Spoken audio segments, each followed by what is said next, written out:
Welcome to the Revel Fitness Podcast, episode 4.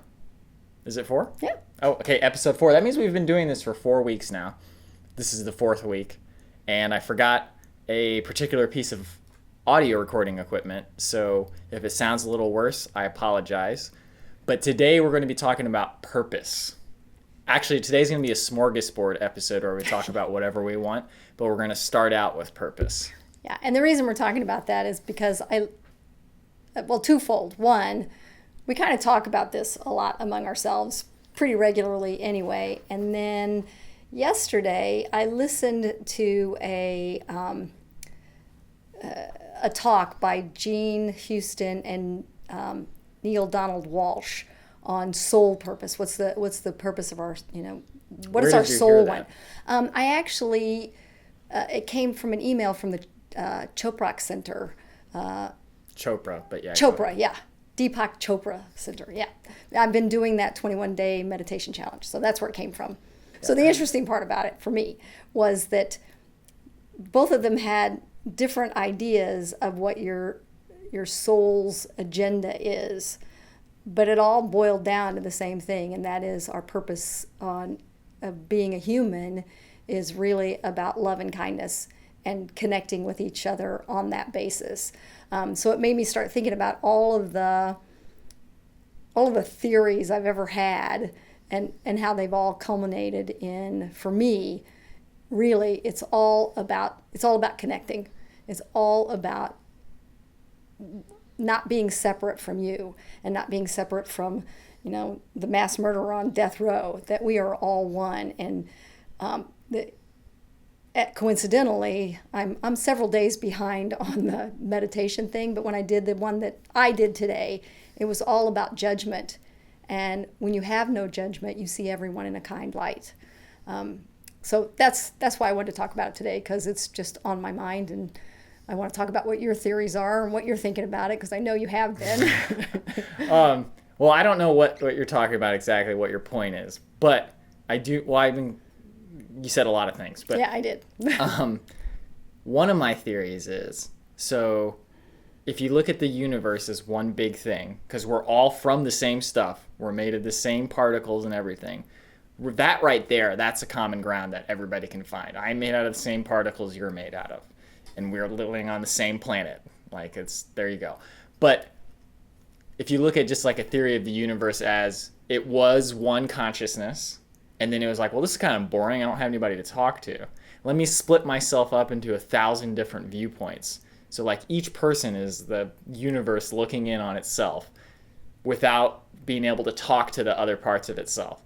So when you look at it that way, the bad things people do to you become not as bad, because you're like, oh, well, it's cool. When I die, I'll just return back to the cosmic wholeness. And then for right now, I can choose to have the most fun and entertaining experience of being one particular consciousness, Like whether that's true or not, it doesn't matter. It's just a good way of looking at what the universe is, and you can say, oh, you know what?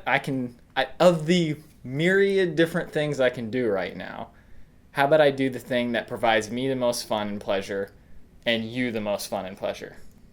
And I don't think we think about that enough.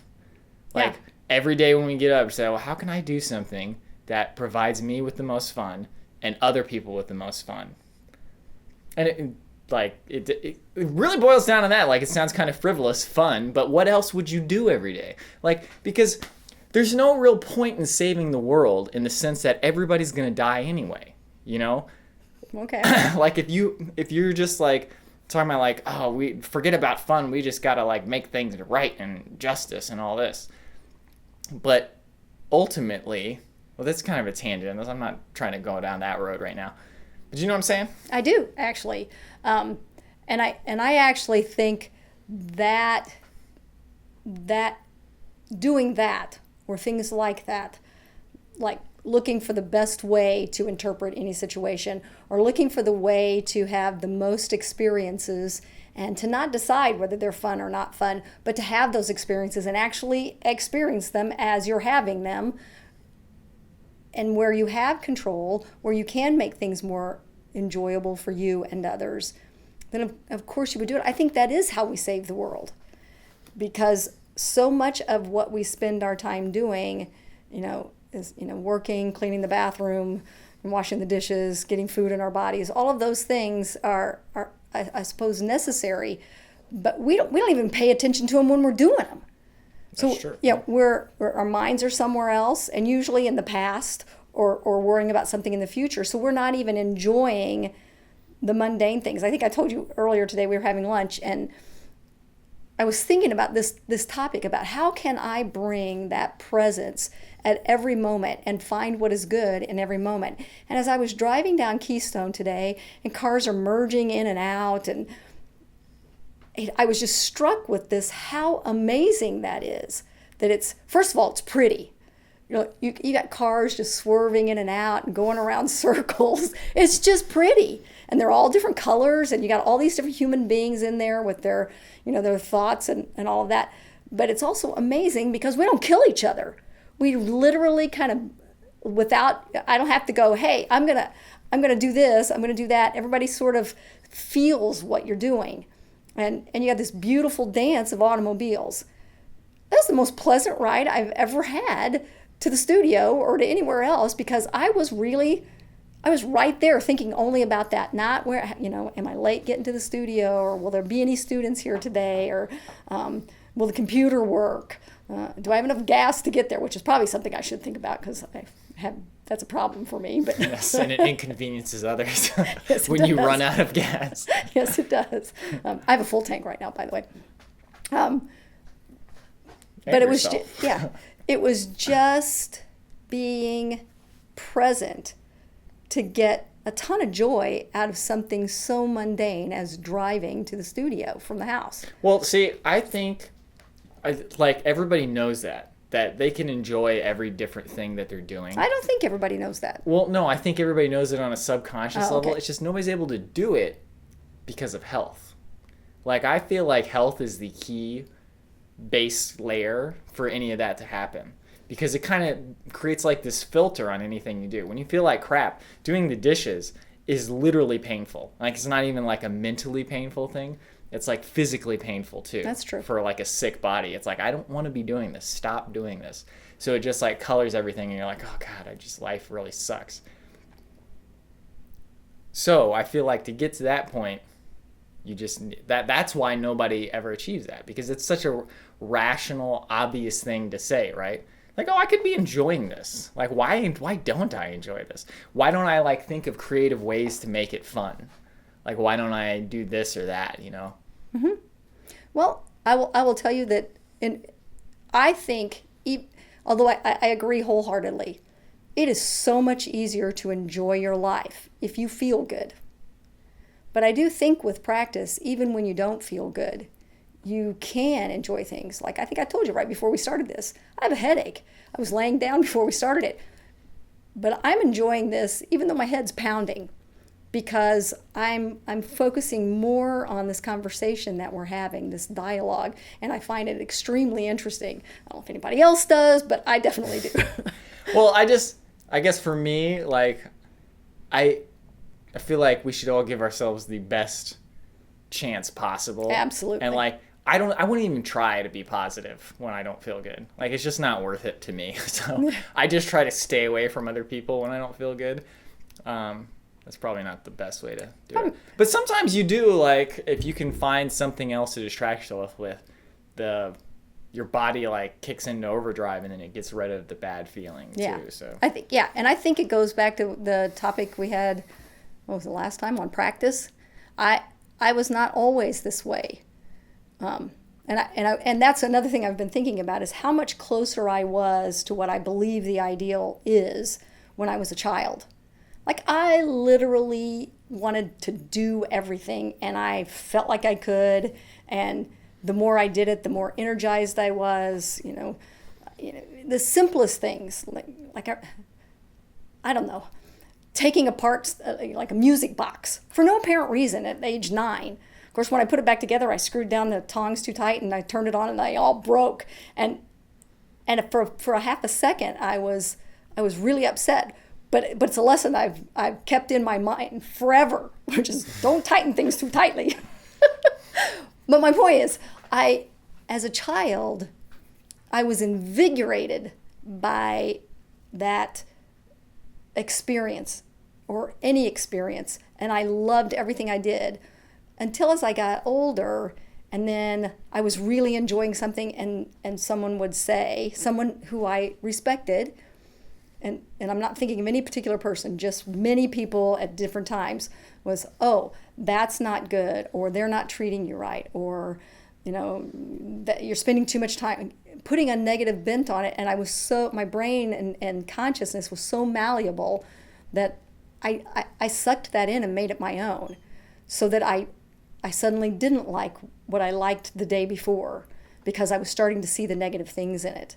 And now my goal is to practice getting back to that, where even the conflicts among people that I experience, I'm finding a way to find value in them. I don't know if I would find them joyful or not, but I find value in it because I'm learning lessons. I'm practicing handling those kinds of things, and it leads me back to what I think my reason to be here is, and that is to connect with people with love and kindness and help them do the same with me and others.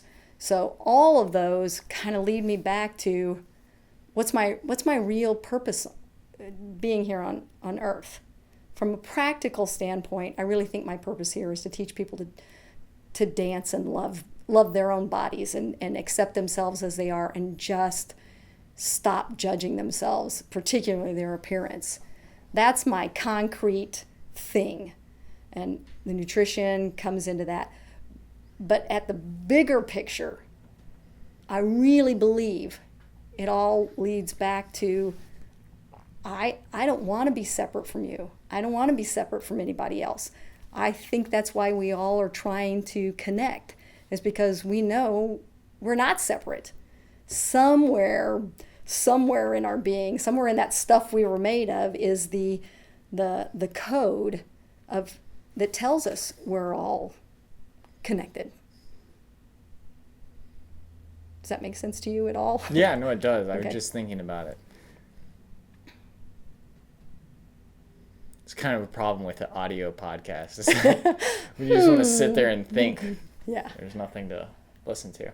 Well, let's talk no, about. I mean, there's stuff I want to say, but it's not exactly relevant to what you just said. That's okay. It's our smorgasbord. We get to flit around today. Well, just going back to what you said about how people discouraged you from doing something that you liked because it's not something you should be liking or whatever.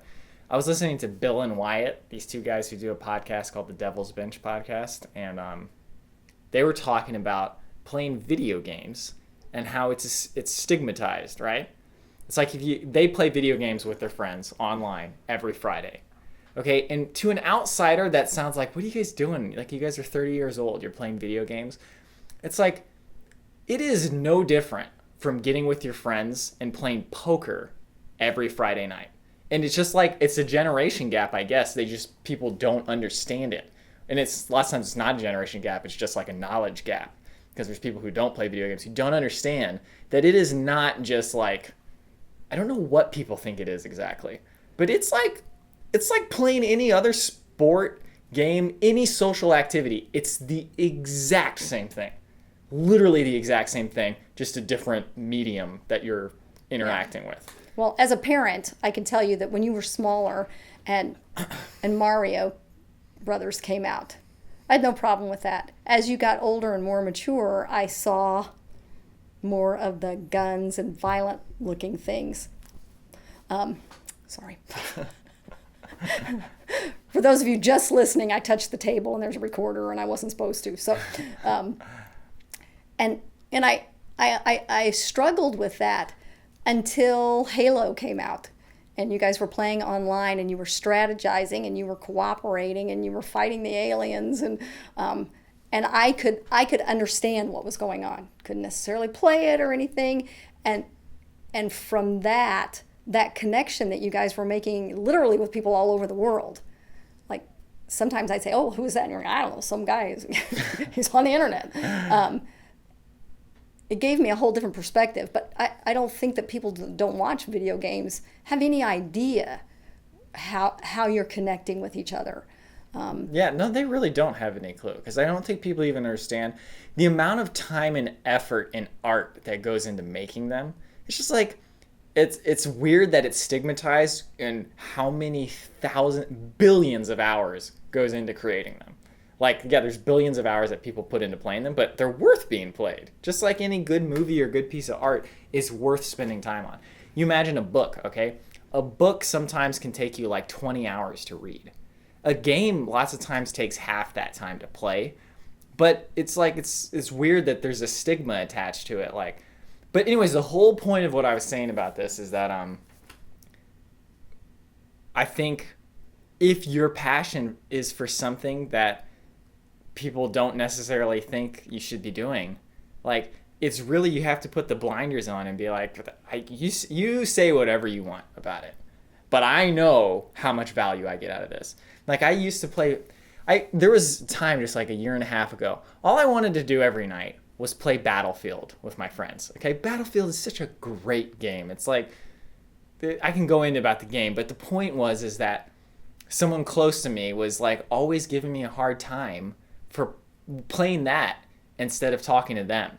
And that person had their own problems, but me allowing them to not let me do that, it's like, that's like, I don't regret anything that I've done. Like, I'm like, oh, I wish I would have done something different, but I don't really consider that regret, because I don't like pine over it. Like, what's the word? Like, ruminate over it. I'm just like, I wish I would have done better, but I didn't. But that is one thing that I'm like close to regretting, is letting other people tell me what I can and can't do. Like, I have given that power to so many people so many times, and I haven't done it recently, and I'm getting a lot better at not doing it, but man, that takes practice, because and I wish that I had been conscious of it myself when you and your brother were small, because I could have perhaps helped you through that. But I was letting it happen to myself at the same time, so I didn't know. And you can only do what you can do. But that's clearly a lesson both of us and most people need to learn as human beings, is to be able to hear and give value to the things that other people say, but then to digest all of that and make a decision for yourself. Right. That may not match anything that anybody else says. Well, like, I'll just talk about video games in particular. In my opinion, I would much rather see kids and adults playing video games and talking and communicating than sitting with their nose in a book. I know many people who have checked out at every family reunion, at every gathering, by going and sitting down and reading a book. But everybody goes, oh, they're reading a book, they're so intelligent, that's a valuable thing. It's pretty solitary. Yeah. It's not a social event. It is a shield to keep you from connecting with other people. So while I do think reading books is valuable, and I do it all the time, and I love reading, what I love more about reading is then thinking about and digesting all of that, and then discussing it with other people. Yes. Or talking about the things that I've learned. So it's all in a matter of perspective, in looking for what is good about something instead of what is bad. Sometimes I think the negative reaction is almost a jealousy thing, where someone's like, how can you enjoy that much? Yeah. How can you enjoy something that much? And I can't think of anything that I enjoy that I could do for that many hours. And that's true for many people. I know lots of people who can't even name something that if you said, okay, for the rest of your life, you are independently wealthy and you can do this as often as you want, what would it be? And many people don't have an answer to that. In the developed world, like where we live right now in our culture, like just let's take Carmel, Indiana. If you are living in Carmel, Indiana, that is the most important question you should be asking yourself. Because no matter how poor you are, let's back it up a little bit. If you are not so poor that you're like struggling to eat and you like have any type of decent job, that should be the most important question you have. Because you are lucky enough to be able to be in a situation where you can do almost anything you want. And like, you got to drop like the expectation you're going to get rich from it or get paid from it. Mm-hmm. Like, really, and like lots of times that's how you do get paid, is when you drop that expectation and you just start doing what you like doing. Like, I started getting paid for videos just when I started doing them all the time. It wasn't because I like found, I lucked into a lot of stuff. Like, that's what happens though, is that you work really hard at it and then you just do it because you want to do it and you want to see the finished product. And then naturally, those opportunities will present themselves. You'll recognize them as opportunities and you'll take advantage of it. But going back to you saying that you need practice to not let people control you. Mm-hmm. Or like you were talking about the book, people use that as a guard, right? So that they don't have to do the tough effort of talking to somebody who they don't know how to talk to. And I think it's that we all need guides to help us into that, because for some reason, for no reason, as a kid, you're just kind of like scared of things. The example I thought of is Everett, mm-hmm. my nephew, your grandson. He loves fire trucks, right? He loves fire trucks. They took him to go see a fire truck, and then he was scared of it. Like, he was intimidated by it. And then he had to be gradually eased into like first touching it, and then he eventually played on it, right? Yeah, well, the time that I went with him, I got him to stand on the front bumper, but only if I stood right with him and was like still hugging him. And I think since then he's done more with it. But no, he's got a big fire truck, he's got little fire trucks and loves them. He hears the sirens. But that actual big fire truck, for no really it's just sitting there. Just sitting there. Well, it's like I took him to, and I don't want to get on Everett because I could stay on there forever.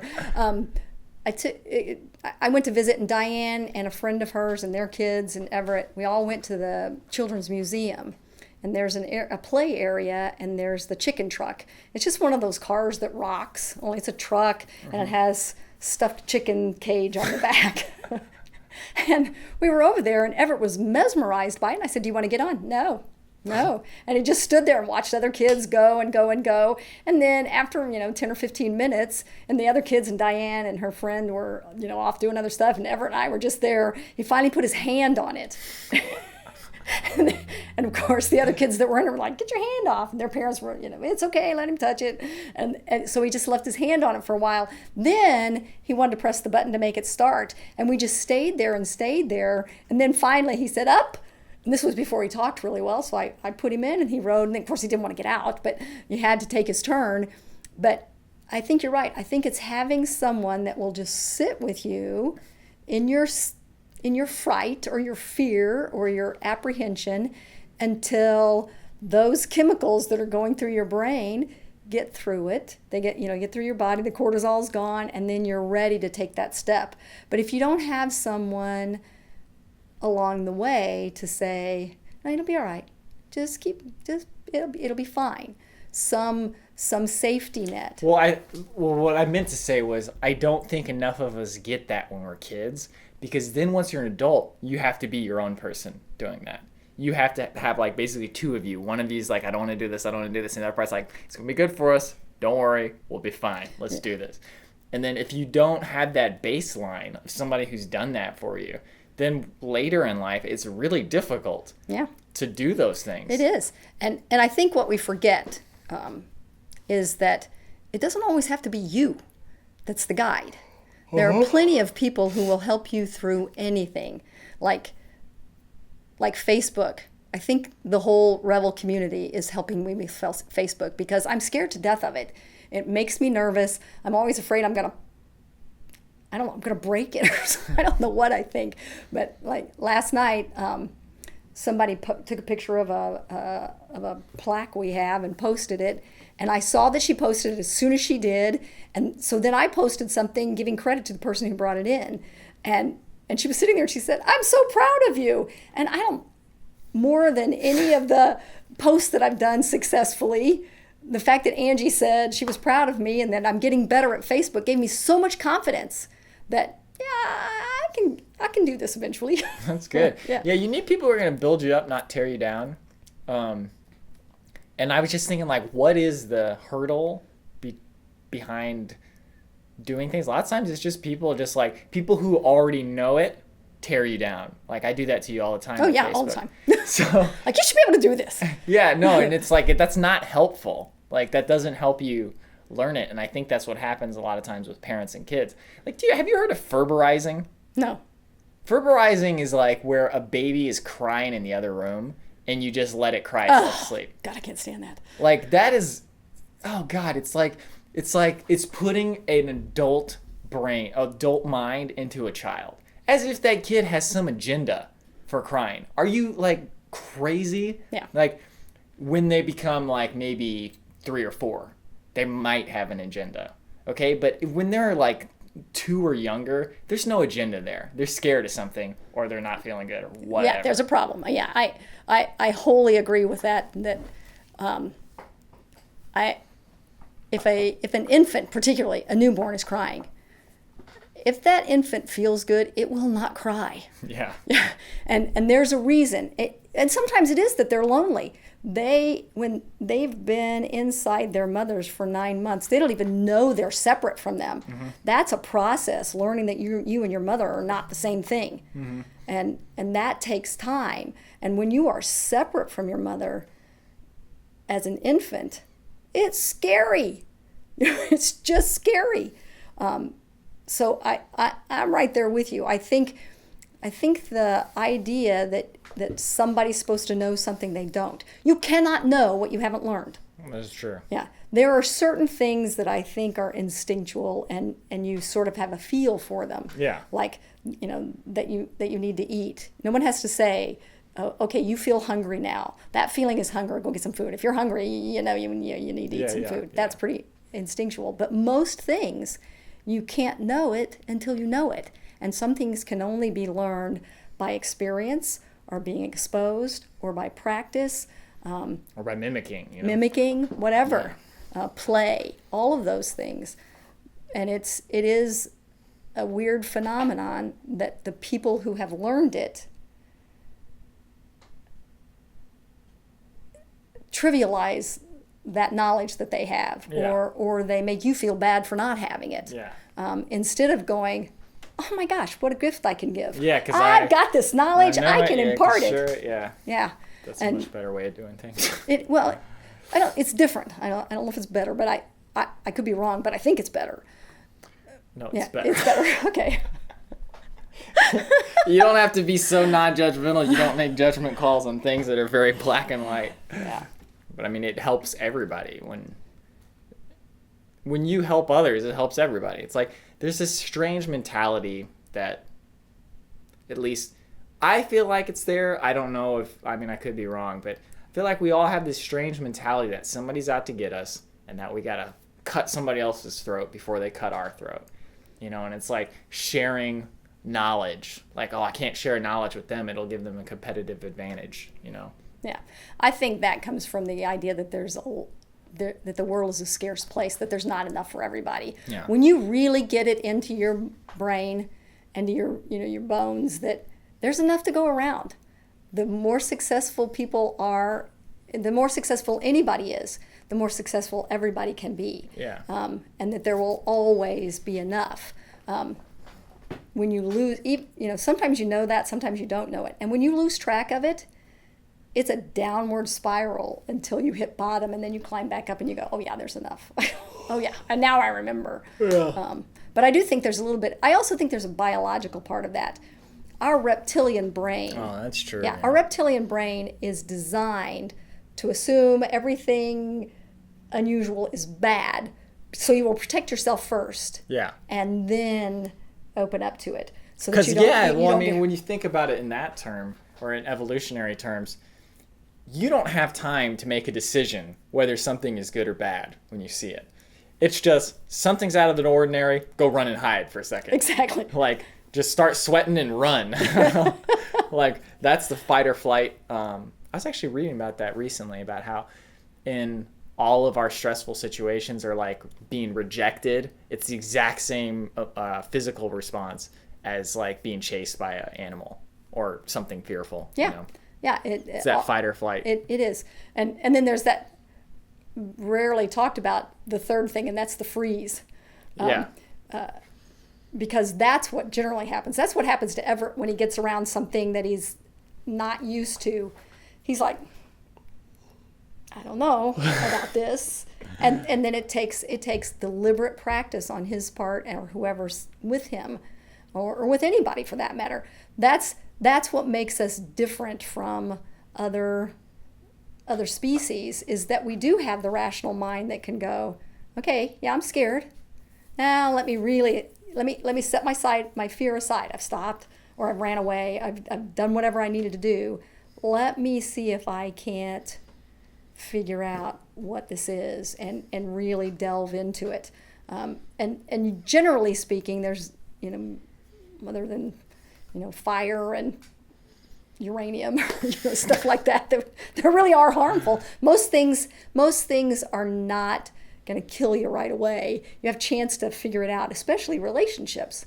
You can spend your whole life shunning relationships and shunning people, to keep yourself from getting hurt. Yeah, maybe you won't get hurt, but you will never be connected and fulfilled, which is, in my opinion, much worse than getting hurt once in a while. No, it's like just the fear of rejection, like meeting new people, or like talking to that random girl that you want to just introduce yourself to. If you never get over that fear, then you never have any chance of success. So there's a guy, I just listened to a podcast with this dude who he wanted to do 100 days of rejection. So he wanted to do one thing every day that gets rejected. So he came up with this list of 100 things he was for sure were going to be rejected. Like, he just thought definitely they'll say no.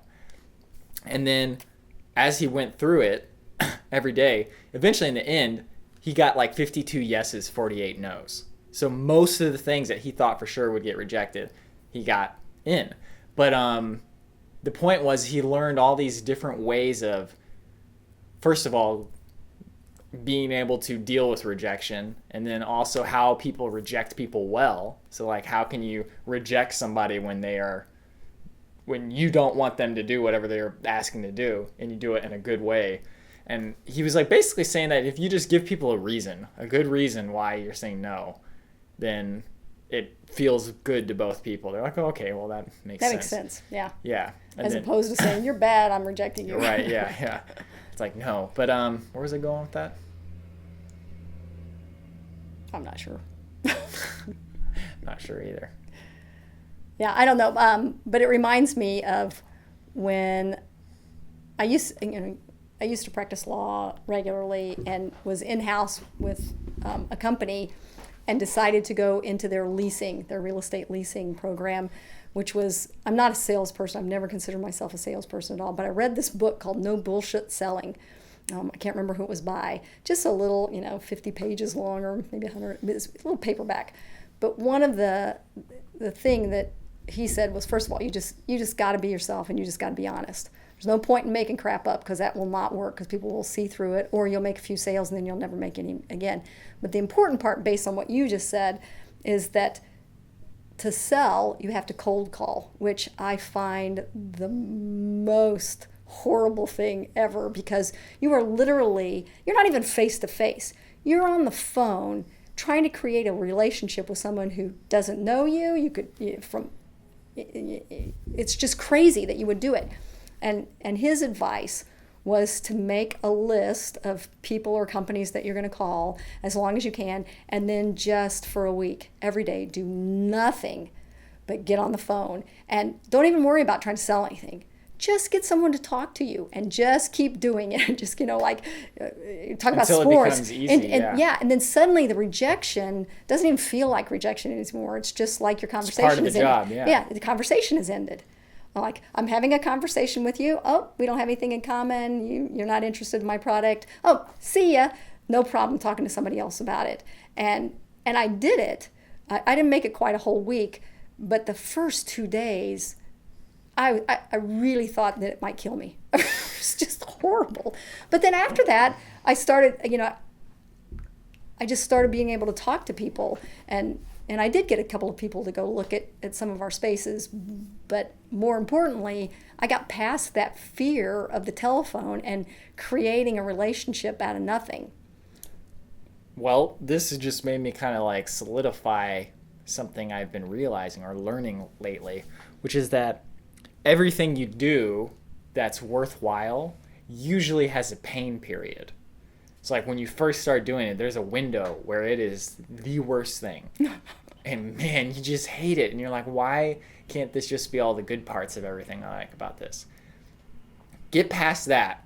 And then that's where the real growth comes. And there's no longer painful. It's just building. Yeah. Right? So,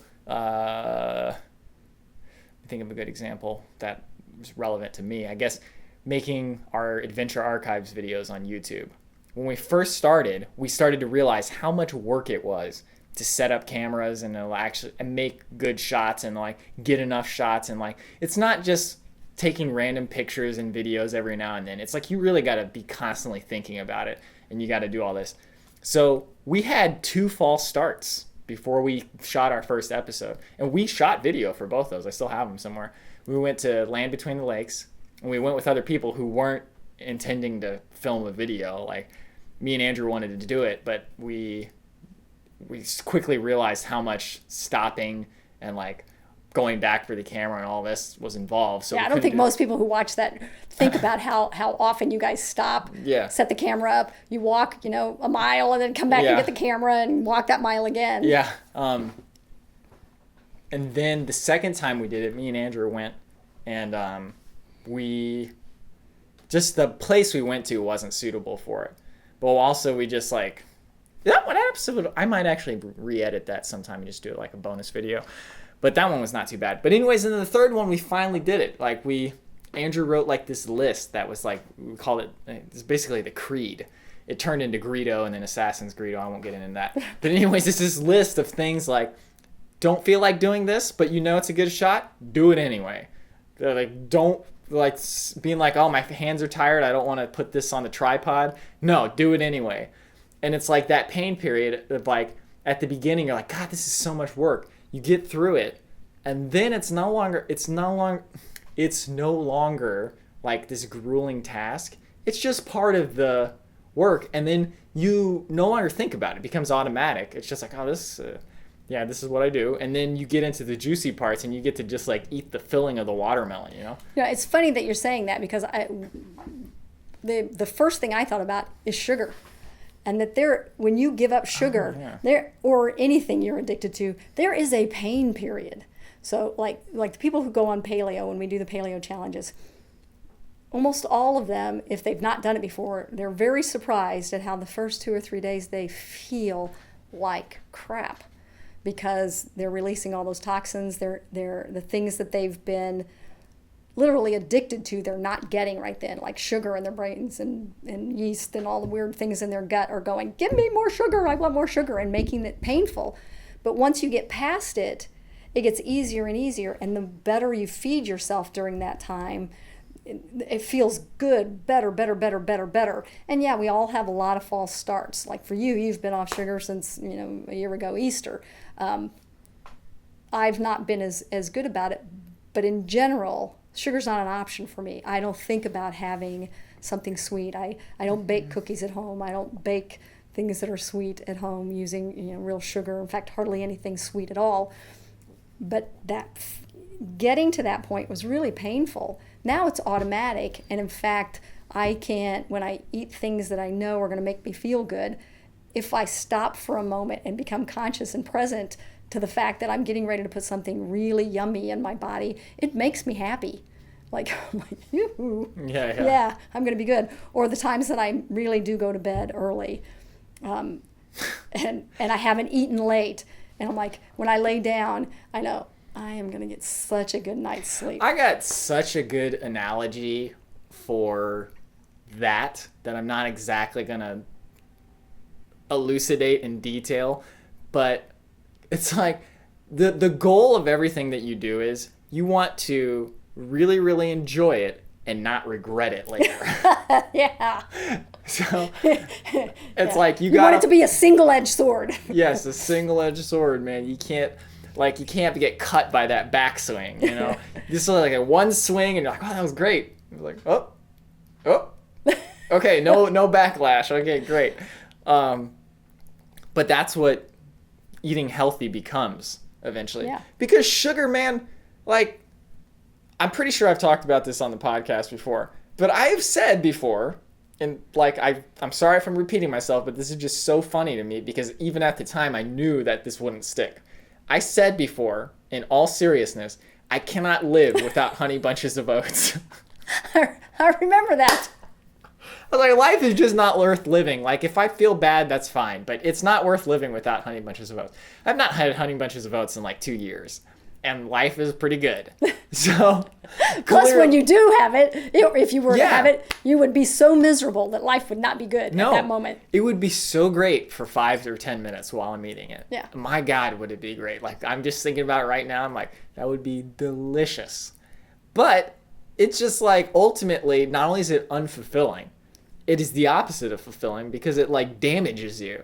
Yeah. And you know what else I was thinking about just in general with food? Is that think about all the bodily fluids that your body produces and like important ones like the liquid in your eyes and like saliva and earwax and whatever.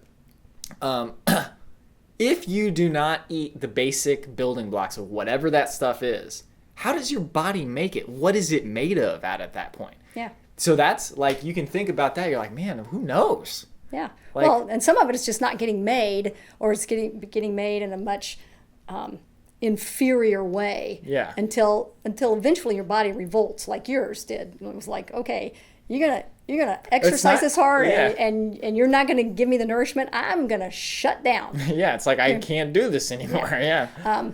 But at the same time, we're talking about it like it's so, as if it's a right and a wrong and a good or bad. I had a discussion with our premium members on Tuesday, and several of us were here. I think everybody but one person was here. And we were talking about sugar and how it's used as a treat. But it's used as a treat every day, which is not a treat. Yeah, that's just a thing that you every do all day, the time. yeah. But all of the things that it can do. But as we were talking, I noticed that people were kind of backing off and almost protecting themselves, like that was something that it was their Honey Bunches of Oats. They were like, no, life is not worth living if I can't have my sweets every day, or I can't have these things. And what I realized is it's a message that I believe it with my whole heart. But until someone's ready to hear it or they've suffered enough, they're not really going to hear it. And that doesn't make them inferior or bad. It just makes them at a different point in their lives. Because I am sure if I think back hard enough, in fact, I know when it started. I was a freshman in college at Murray State, and there was this girl on our floor in the dorm. Her name was Jana, and she was talking about how bad sugar is for you, and we all poo-pooed her.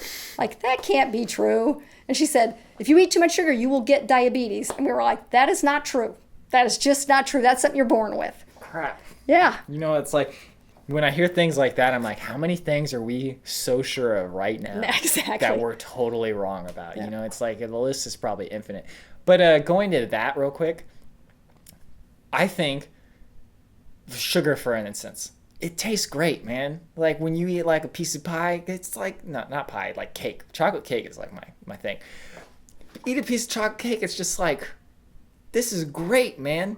And if I had not like used up my body's lifetime capacity to deal with that stuff, I would like be like, oh yeah, of course there's nothing wrong with having it once a week. Like you probably just would like deal with it, you know? Like I'm sure of that. Like, but I think most of us just because of how much sugar is around. That's why I kind of make blanket statements about sugar. Is like, I totally agree in moderation is fine, but you can't just suddenly pick up moderation. If you've been doing it so I'm 30, if you've been doing it for 30 years, eating sugar for 30 years, then you can't just suddenly say, okay, now I can do moderation, because you've already done the damage. Yeah. I mean, if you haven't done the damage, maybe you can just say, let's just do moderation, but Yeah, and I think a lot of people are not in that moderation. I'm not a moderator. I cannot. Well, that's the other thing I was gonna say is like, I go all in. Like, I remember, like, I'll go on kicks. Like, I used to go on kicks of like different fruit. Remember at one point I was just like, these oranges tasted so good. I just would get orange after orange after orange and just be eating those all the time. Then I got on the Ritter chocolate bars, ate tons of Ritter chocolate. That was actually the last one. That was the final straw. Then before that was the watermelons. One summer, the watermelons were so good. I was eating watermelon every day, like going through like one watermelon every 2 days. And it was like, wow, how did you not die?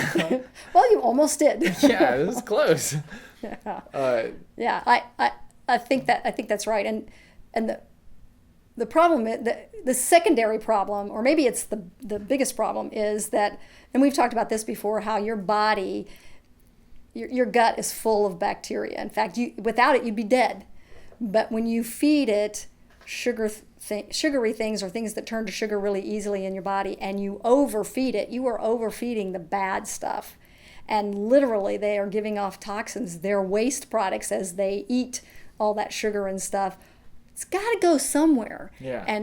And it is literally sending messages to your brain going, I need more of that. I need more of that, because I am creating billions and billions of this bacteria that's not good for me, or yeast or fungus or whatever you're creating. And it's almost like as if it's a whole different being controlling you. And sometimes the cold turkey is the only way.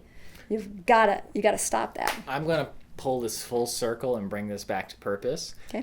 So, as far as what you eat, right? Mm-hmm. You know, like, ultimately, you know what's good for you and what's bad for you. Like, I mean, like, hear me out. So, ultimately, like, I knew after it was episode 4 of Adventure Archives, the last day we were hiking out, pretty much the only thing I had eaten were these Lara bars and Cliff bars. Those things are filled with sugar. They have tons of sugar. And all natural sugar from fruits and things. Yeah, it was organic, still sugar. But yeah. I knew without a shadow of a doubt the reason I felt so horrible was from all that sugar. I knew it. Like, it just like, I knew that this was the final straw. I was like, this is it. Like, this is the final day that I will do this. And I had been getting inklings of that leading up to that, just like, oh yeah, that's probably what it is. And well, I should say, you will know if you at all care about your body and you're interested in learning about what you should and shouldn't eat for health, right? So ultimately, it is your decision whether you want to eat a piece of cake or not. But think about whether that piece of cake is going to, that's funny, piece of cake, whether that piece of cake is going to help you fulfill whatever your purpose is. And your purpose is not like some destined thing. It's whatever you want your life to be every day. So if one of my purposes is to have a good time every day and to be engaged with other people and even be able to teach a Zumba class, then I cannot eat sugar, because that goes against that purpose. It will prevent me from doing that. Yeah. If my purpose is to enjoy eating chocolate cake, by all means, I'm going to eat chocolate cake. So, does that make sense? It absolutely does. And I think that's where, I think if everybody could really crystallize what their purpose is, and I'm not talking about whether you should, be a Zumba teacher, or you should be a, right. A newspaper writer or whatever. That's just a career. That's not a career. Purpose. That's not your purpose. That's not what your soul wants. And once you figure out what your soul really wants, even the most antisocial, what we would quote, say, mean, greedy, selfish, whatever people, the things that we think are bad, I think if even they thought for a moment, really, why am I doing this? What kind of barrier am I building to protect something? I think deep down, underneath all of that, we are all loving, kind people who want to connect with everybody else. We want all of our pieces back. We want to be whole. There's a reason why the word holy, it literally means being whole, and that is bringing all of your parts back together.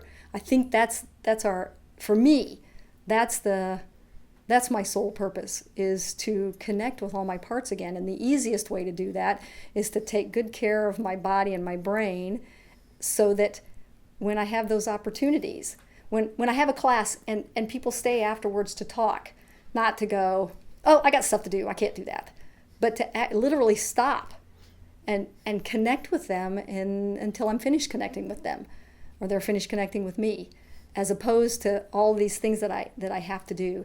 That's your purpose. And if you can just be present with that more often, like constantly, but I'm certainly not there. My mind goes off somewhere, and then suddenly I'm not present for anything. But when I am, and every day I get better at it and I am more present, every day that you can be present for making your decisions based on what your purpose is, you will fulfill that purpose.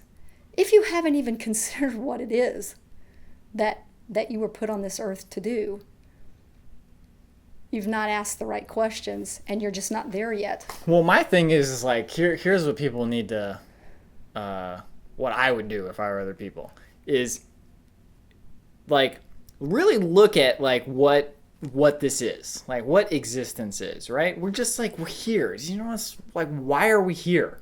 What is the point? Like, everybody's just like, oh, whatever. The point is to reproduce. Like, when I always thought that, what's the point of life? I was like, oh, that's such a great question. I wonder what the answer is. Then in 8th grade, I remember specifically, my science teacher was like, the point of life is to reproduce. And I was like, that's according to science. And I'm like, oh. Well, that doesn't really make sense, though, does it? Well, at the time, I was just like, oh, I guess that settles it. And, like, that's kind of a problem I have, is I'm very, like, good at, like, taking people's word for things. Like, that's why advertising affects me so easily. Is like, you tell me, I'll be like, okay, I believe you.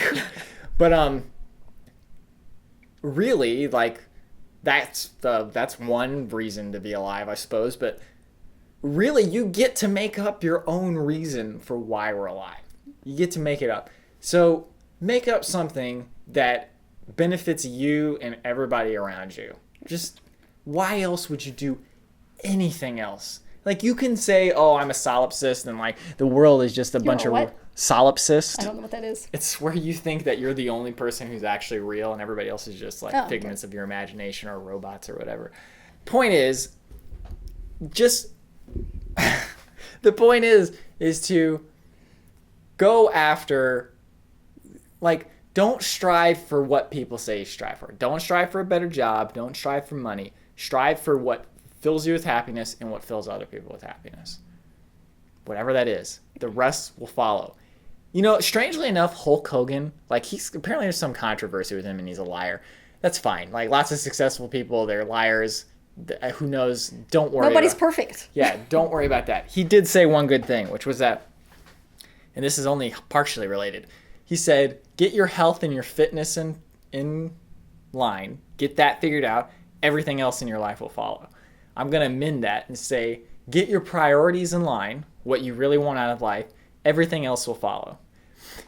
And you can come to me and talk to me about how, like, your life sucks because you don't have enough money, this or that, all that. And I'll be like, I get that. I totally get it. But the only way you're going to dig yourself out of that is if you find what it is that gives yourself some satisfaction and joy, and also gives other people satisfaction and joy. Because then you can work with other people. They'll help you out of it. You can help them out of it. You're just like a... Yeah, I think I guess that's where we were when our recording stopped. But I think if you find your purpose, whatever that is, and we're not talking about your job, we're talking about how you want to be in the world. Do you want to be a loving, kind, compassionate person? And then all the decision that you make, if you look back to say, will this get me to that point, or will it make me go further back and have to catch up again? That includes what you eat, how much you sleep, how you treat other people, how you interpret how other people treat you, what you feed yourself with. Do you listen to things that are hateful? Do you read things that make you feel bad and make you afraid of the world? Do they make you disconnect more? Whatever that is, whatever your purpose is, underneath all your psychosis, underneath all your fear, you don't have to tell anybody what it is. That way, those people that are the most afraid of connecting with people, and the people that are the most withdrawn or the most hostile, the most whatever, if they can be honest with themselves and they never have to tell anybody, what is it that I really want? And then when you get that, in that one moment of clarity, this is what I'd really like for my life to be like. Then start making your decisions about whether they will lead you to that or away from it. And your life gets better. And then add to that what you said a while ago is, don't let other people distract you from that. Don't let other people's opinions, they're not being bad, they're being themselves, but they aren't right. Right. They're just not right. They are not right. Those opinions are not right for you if you have examined what you want and the things that you do are leading you to that. And that's really all I have to say on that for today. What is that? Forrest Gump says, that's really all I got to say about that. Is that what he says at the end Something of the like movie? that. He says it often when he finishes a discussion, but I think at the end. I gotta rewatch that movie. I want to rewatch that movie and Castaway. Because I remember Castaway, like, speaking of like how easily influenced I am, when I watched that movie, I was like, oh, that's pretty good. My dad said, oh, that was terrible. And I was like, oh yeah, I guess it was terrible. And like, sometimes I'm just like embarrassed about my own ability to just stick with my opinion. I'm getting better at it, but man, it's like, You need to practice that. yeah. It's like, oh yeah, I guess you're right.